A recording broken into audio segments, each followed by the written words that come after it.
She cleaned the bathrooms. She washed the floors. She folded laundry that belonged to a little girl who would never wear it again. For 14 months, Linda Hoffman Pew moved through the rooms of a house on 15th Street in Boulder, Colorado, with the quiet invisibility that domestic workers know well. She was there when the family ate breakfast. She was there when the children played. She was there for the ordinary afternoons and the busy holiday preparations and the small daily moments that no one photographs and no one records, but that, taken together, reveal more about who a family truly is than any staged portrait ever could. And then, in the days after Christmas 1996, when the world descended on that house and everything inside it became evidence and theory and accusation, Linda Hoffman Pew found herself in a position that nobody around her seemed to fully understand. She knew things, she had seen things, and the legal system that was supposed to be pursuing truth had bound her to silence. Years passed. She filed a lawsuit to be heard. She began writing a book. She made a claim that, once you hear it, is almost impossible to stop thinking about. She said she was the only woman in the world, besides the Ramsay family themselves, who knew what had truly happened to JonBenét Ramsey. Not suspected, not theorized, not speculated. Knew. That word, used by a woman who had spent 14 months inside that house, who had touched the surfaces and opened the closets and moved through the basement and handled the belongings of a family at the center of one of the most analyzed, unsolved cases in American history, deserves more attention than it has ever properly received. And in 2026, nearly 30 years after Christmas night changed everything, examining what Linda Hoffman Pew actually claimed, what she actually experienced, and why her full story never reached the world the way she intended it to, feels more important than ever. Before we go deeper into who Linda Hoffman Pew was, what she saw, and what her remarkable claim actually means, make sure you subscribe and hit that notification bell right now. Here at True Crime Vault, we do something that is rarer than it should be in true crime content. We follow the evidence honestly. We present what is actually known versus what is assumed. We give voice to the people and the details that get buried under the weight of larger narratives. We do not sensationalize. We do not make accusations without evidence. And we do not treat real tragedies as entertainment to be packaged and sold. If you want true crime analysis that actually respects the complexity of these cases and the real people inside them, you are in the right place. Hit the like button, drop a comment with your thoughts on whether you think Linda Hoffman Pew genuinely knew something critical about this case, and let us go into one of the most overlooked threads in the entire JonBenét Ramsey story. There is a version of this case that most people know. The ransom note on the kitchen staircase, the family under suspicion, the grand jury that voted to indict, and the district attorney who refused to sign. The DNA evidence from an unknown male that pointed away from the family. The genealogy work that, decades later, produced a person of interest for the first time. That version of the case is real and important, and we have examined it carefully in previous investigations here on this channel. But there is another version of the case that runs alongside it, quieter and less frequently examined, that involves a woman who was present in that household long before any of those events, and who emerged from the aftermath of JonBenét's death with a conviction so strong that she spent years fighting legally to be allowed to express it publicly. That woman is Linda Hoffman Pew, and her story illuminates something about this case that the dominant narrative has consistently failed to address. To understand her significance, you need to understand something about access. In any investigation involving events that occurred inside a private home, not everyone has the same relationship to the truth. Detectives can examine floor plans. Investigators can study photographs. Analysts can read thousands of pages of documents and interview hundreds of witnesses. But none of that gives them what sustained physical presence inside a living household gives. A person who moves through a home every week for 14 months knows things that nobody else knows. They know which drawer is hard to close. They know which room smells a certain way in the afternoon light. They know the sound of arguments through walls, the energy of a household when things are tense, the way family members interact when there are no guests and no cameras and no performance being given for anyone. They know which supplies are kept where, which belongings are in which room, which parts of the house are used regularly, and which are seldom visited. They know the interior life of a household in a way that is simply not replicable from the outside, regardless of how much secondary information you accumulate. Linda Hoffman Pew had that kind of access to the Ramsay home for 14 months. She was not a peripheral figure who crossed paths with the family occasionally. She was inside their house consistently and regularly across more than a year of ordinary family life. That access is the foundation of why her subsequent claims deserve serious attention and honest examination. And it is also the foundation of why investigators identified her as someone worth questioning in the earliest days of the investigation, before the dominant focus had settled entirely on the family itself. The Ramsay household that Linda worked in was by any outward measure a household of considerable means and social accomplishment. John Ramsay led Access Graphics, a computer services company that had grown substantially and would become a subsidiary of Lockheed Martin. Patsy Ramsay, a former Miss West Virginia, managed the household and was deeply involved in the life of her children. JonBenét, the younger child, had been participating in child beauty pageants and had accumulated a series of titles. Burke, her older brother, was 9 years old at the time of his sister's death. The family occupied a large home on 15th Street in one of Boulder's established neighborhoods. They socialized within the city's professional class, entertained regularly, and appeared to the world around them as a family, living a privileged and well-ordered life. Linda Hoffman Pew saw what was behind that appearance every week for over a year. When JonBenét was found on December 26, 1996, the investigative world that descended on the Ramsay home moved quickly to identify everyone connected to the household. Linda Hoffman Pew was among the very first people law enforcement turned their attention toward, before the investigation's focus had shifted as decisively and as permanently as it eventually would toward the family themselves. She provided blood samples, hair samples, and handwriting samples to investigators. She answered questions. She cooperated with the process, and she was eventually called to testify before the grand jury that was convened in September of 1998, where she gave testimony that was bound by the secrecy rules that govern grand jury proceedings, and that she was legally prohibited from discussing publicly. The fact that she was among the earliest people investigators examined is significant and worth pausing on. Police in the initial stages of an investigation cast wide nets. They are looking for anyone who had access, anyone who knew the household, anyone who might have information about what had occurred or who might have had opportunity to be involved. The fact that Linda Hoffman Pew appeared on their radar so early reflects something about the nature and the duration of her access to the Ramsay home. This was not someone who had delivered a package once or attended a party.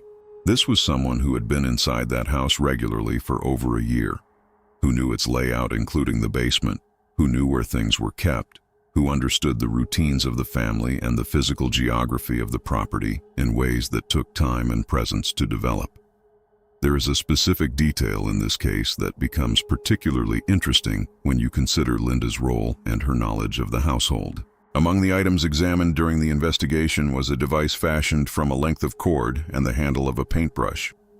The bristle end of the paintbrush was later found in a container holding Patsy Ramsay's art supplies inside the home. The lower portion of the handle was never recovered despite extensive subsequent searching of the property. Whoever had made that device knew where those art supplies were kept. They had either been told or had discovered or had directly observed where in that large house Patsy Ramsay stored her painting materials. That is not information that announces itself. It is the kind of specific spatial knowledge that comes from time spent inside a living household. Linda Hoffman Pew would have known exactly where those supplies were kept. She had cleaned the rooms where they were stored for 14 months. This does not mean she was involved in what happened to JonBenét. That is not a conclusion the evidence supports, and it is not a conclusion this investigation is drawing. The DNA evidence recovered from JonBenét's clothing, which has become one of the central forensic anchors of the entire case, pointed toward an unknown male contributor whose profile has never been matched through decades of database searching and is currently the subject of an active genealogical DNA investigation. That physical evidence does not point toward Linda Hoffman Pew, but the knowledge of where specific items were located inside the household and who else might have known those things is a thread in the larger fabric of the case that her story touches on in ways worth understanding. Linda Hoffman. Pew's public posture in the years following JonBenét's death shifted in response to something that would test the composure of almost anyone in her position. When John and Patsy Ramsey published their book about the case, they mentioned Linda as someone who had been investigated in connection with their daughter's death. Think about what that means from her perspective. She had cooperated with investigators. She had provided samples and answered questions and given testimony bound by legal secrecy. She had watched a case consume the public consciousness of the entire country. And then, the family whose home she had cleaned, the family she had worked for across 14 months of intimate domestic proximity, named her in a published and widely read book as someone who had been examined as a potential person of interest. The Ramseys had resources. They had legal teams and publicists and the ability to shape their narrative in the public domain with a sophistication and a reach that most people who become entangled in high-profile investigations cannot begin to match.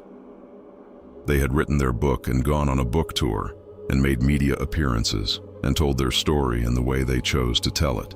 Linda Hoffman Pew, bound by grand jury secrecy, had been legally prevented from offering any public response. The asymmetry of that situation, the family with resources and reach controlling the narrative, while the woman who had cleaned their house was legally silenced, produced in her a frustration that is entirely understandable and that eventually translated into action. In August of the year 2000, she filed a lawsuit in the Denver District Court against Boulder District Attorney Alex Hunter. What she sought was the lifting of the grand jury secrecy rules as they applied to her own testimony. She wanted to be able to speak. She had been working on a book about her experiences with the Ramsey family, a book that she intended to include her account of what she had seen, what she had known, and what she had told the grand jury. The lawsuit argued that the secrecy rule as applied to her situation violated her constitutional right to free speech. She asked the court to prevent the district attorney from enforcing penalties if she published the material. She also requested that the district attorney provide her with a transcript of her own grand jury testimony. The response from the Ramsey family's attorney, Lynn Wood, was revealing in its own way. He acknowledged that what Linda Hoffman Pew might say about his clients would be, in his own words, less than flattering, but he went further than simply defending them. He argued publicly that if the secrecy rules were going to be lifted for Linda Hoffman Pew, they should be lifted entirely for everyone, and that the whole truth should be disclosed to the public. John and Patsy, he added, felt the same way. It was a bold position to take, and it is worth considering what that position would actually have meant if it had been taken to its logical conclusion. Because the whole truth at that moment included information that the public did not yet know. The grand jury had voted to indict John and Patsy Ramsey. The district attorney had declined to sign the indictment. That information was still sealed. It would not become public knowledge for another 13 years. Whether Lynn Wood understood the full implications of his public position on disclosure is something the record does not clarify. What it does clarify is that full transparency, if it had actually been pursued at that moment, would have been considerably more complicated than his public statement suggested. The legal process moved at the pace legal processes tend to move, and approximately a year passed before a federal judge gave grand jury witnesses permission to speak about their secret testimony. By the time that permission arrived, the Ramseys had already used the intervening period to considerable effect. Their book had been published and read. They had conducted media appearances. They had spent months reinforcing their version of events while the woman who had worked in their home remained legally constrained from offering her own account. When the opportunity to speak finally came, the landscape had shifted in ways that were difficult to reverse. But Linda Hoffman Pew had not abandoned her intentions. She had been writing or working toward writing the account she had always wanted to produce. And in the fragments of that writing that eventually became available, she said something that has never stopped resonating in discussions of this case. She wrote that she was the only woman in the world besides the Ramseys themselves who knew what had truly happened to JonBenét Ramsey. She described the weight of that knowledge pressing against the legal silence she had been forced to maintain. She wrote about wanting to speak the answer while the whole world kept asking the question out loud. And she wrote about this not as someone reasoning from the outside, not as a theorist or an analyst working from documents and second-hand accounts, but as someone who had been inside that world and who had formed a conclusion based on what she had directly observed and experienced. In 2026, that claim sits in a particular light. Nearly 30 years have passed since Christmas night in 1996. The investigation has produced a person of interest for the first time through the application of forensic genetic genealogy to the unknown male DNA found on JonBenét's clothing. That development represents the most significant forward movement in the case in decades, and it points toward a specific individual outside the Ramsay family. Linda Hoffman. Pew's claim about knowing what happened does not necessarily contradict that development. There are ways in which her knowledge of the household and its routines and its vulnerabilities and the specific details of who knew what inside that home could fit within various accounts of what occurred on Christmas night. What her claim does is add a layer of complexity and human detail to a case that has always been defined by layers. What did she actually know? This is the question that sits at the heart of her story, and it is, in all honesty, a question that the public record cannot fully answer. The book she set out to write was never completed. The comprehensive account she intended to give to the world in her own words and in her own way never reached publication in the form she had envisioned. What reached the public was fragmentary, a portion of what she had written, accounts from people who had spoken with her directly or through intermediaries, statements she made in legal proceedings and media contexts over the years. Taken together, these fragments pointed in directions without arriving at destinations. They suggested conviction without providing the full documentation of the evidence and reasoning on which that conviction was based. There are things we do know about the substance of her perspective on the household she worked in. Her observations about the Ramsay family dynamics were, by Lin Wood's own public acknowledgement, less than flattering toward his clients. 14 months of intimate proximity to a family produces impressions and judgments that are different in kind from those formed through any amount of external analysis. She had seen things that she believed were significant. She had formed conclusions that she described as knowledge rather than theory. And she had been prepared to commit those things to a published account before circumstances intervened to prevent that account from being completed and distributed. The people who consider her story potentially significant to understanding the case make several arguments that deserve honest engagement. The first is the one already discussed at length, the quality and duration of her access. Nobody outside the immediate Ramsay family knew that household the way she did after 14 months of regular presence. The second is the specific nature of her claim.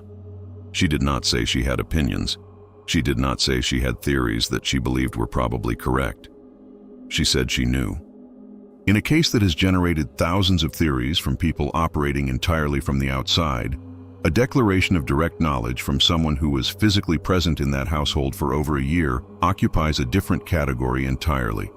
The third argument supporters of her significance make is the seriousness with which the formal legal process treated her.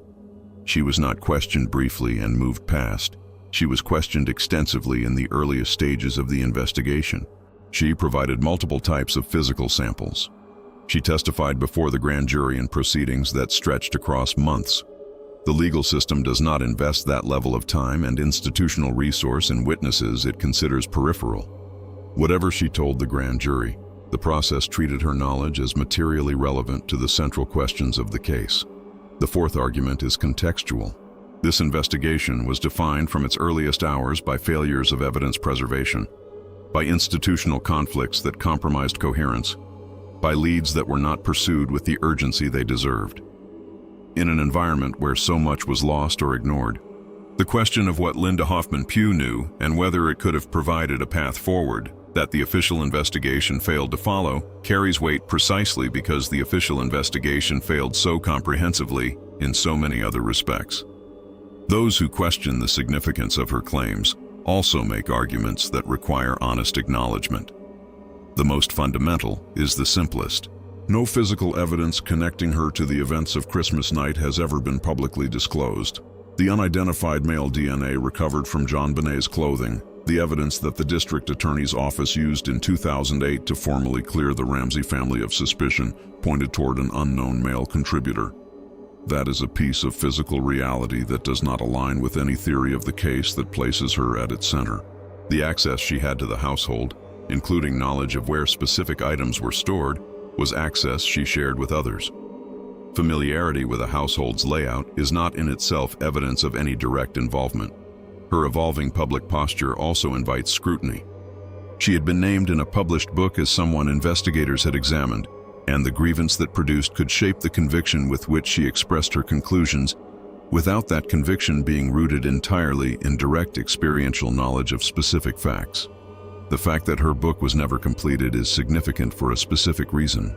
A declaration of knowledge, no matter how forcefully expressed, can only be properly evaluated when it is accompanied by the specific observations, incidents, and reasoning on which it is based. Without the completed account, what the public has is a powerful assertion without the documented substance that would allow it to be tested against the rest of the evidence and the testimony of other witnesses. There is something that tends to get lost in the vast machinery of analysis and theory that surrounds the JonBenét Ramsey case, something that Linda Hoffman Pew's story brings back into focus. The case is not just a forensic puzzle, it is the story of a household. A real household with real people who move through ordinary days with the kind of unremarkable human texture that families have. And Linda Hoffman Pew was inside that household, not as an observer from the outside looking in, but in the rooms, on the same days, breathing the same air. That proximity is a form of knowledge that cannot be duplicated through any quantity of secondary research. Consider what 14 months of domestic work in a single household actually involves. A housekeeper who works in the same home weekly across 14 months develops an understanding of that home that goes well beyond the physical. They know which family members get up early. They know which rooms tend to be messy and which are kept orderly. They know the sounds of a household. They know when tension is present even without hearing specific words. They know what the family prioritizes, what they neglect, what they celebrate, and what they present differently to the outside world than they are at home. They develop a model of the household that is richer and more nuanced than anything that can be assembled from documents, because it is built from lived experience rather than reported descriptions. In the context of the Ramsey case specifically, that kind of knowledge takes on particular significance. This was a household with a complex interior life. John Ramsay was a successful businessman who traveled frequently and operated under high professional pressure. Patsy Ramsay was deeply invested in her children's activities, particularly in the pageant world she had been part of herself as a young woman. JonBenét was a child with a public dimension to her life that most 6-year-olds do not have. A child who performed on stages and existed partly in the public eye in ways that created dynamics not present in most family situations. The household that contained all of these people and their various energies and relationships and pressures was the household Linda Hoffman Pew cleaned every week for over a year, and she formed conclusions about it that she described as certain. What the investigation of this case through the genealogical DNA work announced in 2021 and the identification of a person of interest by 2024 suggests is that the physical evidence is pointing toward a specific individual whose connection to the Ramsey household and to the events of Christmas night, 1996, is now being actively investigated. That development does not diminish the significance of Linda Hoffman Pew's story. Within this context, her intimate knowledge of the Ramsey household and its specifics takes on potentially new dimensions. If there was an outside person who had detailed knowledge of the household's interior, its layout, its routines, and where specific items were kept, the question of how that person acquired that knowledge becomes relevant to understanding what happened. The Christmas home tour brought hundreds of people through the house, including the basement. Various contractors and workers had been in and out over the years. But the question of what connections existed between the household and specific individuals who might have had reason to know its interior details is exactly the kind of question that an investigation focused on a specific person of interest would be exploring. And a woman who had worked in that household for 14 months, and who had direct knowledge of how access worked, how the family's schedule operated, and how the property's interior was organized, would have a perspective on these questions that no subsequent investigator working from the outside could fully replicate. JonBenét Ramsey would be 35 years old today. She had, even in 6 years, revealed a personality that people who knew her described as bright and warm and full of energy. She loved performing. She loved her family. The woman who cleaned her family's home for 14 months knew her not through photographs, but through the ordinary texture of a living household. Whatever Linda Hoffman Pew knows or believes she knows, it exists in the context of a real relationship to a real child's real family in a real place. That context matters. It should have been heard more fully than it was. The investigation continues in 2026. The forensic work continues. The person of interest identified through genealogical DNA analysis continues to be investigated. The questions that have defined this case for nearly 3 decades continue to circle around the evidence, looking for the place where they can finally be answered with the kind of certainty that justice requires. Linda Hoffman Pew's claim that she was the only woman in the world besides the Ramseys themselves who knew what had truly happened remains exactly where she left it. Compelling, incompletely documented, pointing in directions without fully arriving at destinations, and sitting, like so much in this case, at the intersection of what might have been known and what ultimately was not heard in time to make the difference it might have made. If you have been following the JonBenét Ramsey case, and you found value in examining this overlooked thread through Linda Hoffman Pew's story, please subscribe to True Crime Vault. Hit the notification bell so you are there when we bring you updates on how this investigation develops. We are committed to following this case honestly and completely as long as it remains open. Leave a comment with your assessment of what you think Linda Hoffman Pew actually knew. Do you think her claim represents direct knowledge of specific facts, or a more experiential conviction formed through observation? And share this video with anyone who follows this case seriously and who deserves to have the full picture of everything that has shaped it, including the people and the stories that the dominant narrative has consistently left out. These are real lives. This is a real tragedy.